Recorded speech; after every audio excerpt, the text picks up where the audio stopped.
J'achète un terrain, je fais les travaux, je trouve le locataire. Exactement ça, notre business model, c'est que tu achètes un terrain, tu essayes de faire un projet, tu trouves le locataire, ensuite tu finances, ensuite tu construis, parce qu'on construit nos bâtiments, et ensuite tu loues. Même si ce ne sont pas les salariés de la compagnie de Strasbourg, tu vas à Lyon, à The Village, tu as 1200 personnes qui bossent.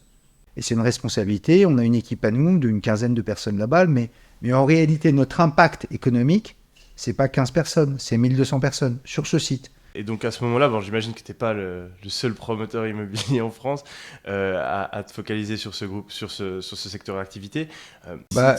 C'est d'abord de comprendre ton client, de comprendre le besoin de ton client. Si les gars leur demandaient un quai de déchargement, ils leur disaient je vais vous faire payer un quai de déchargement, moi je vous le fais pas, etc., etc. Donc je leur disais bah oui, bien sûr. Tu avais des promoteurs qui disaient je vous fais pas les vitrines. Je dis bah non, moi je te loue avec tes vitrines. Puis troisièmement, on était obsédé par l'emplacement numéro un et le beau. J'ai des sites, à Antibes par exemple, j'ai un magasin Decathlon, ou à Plaisir j'ai un magasin Decathlon, ça fait 25 ans qu'on les a. Ils sont là, ils bougent pas, tu vois, et c'est canon.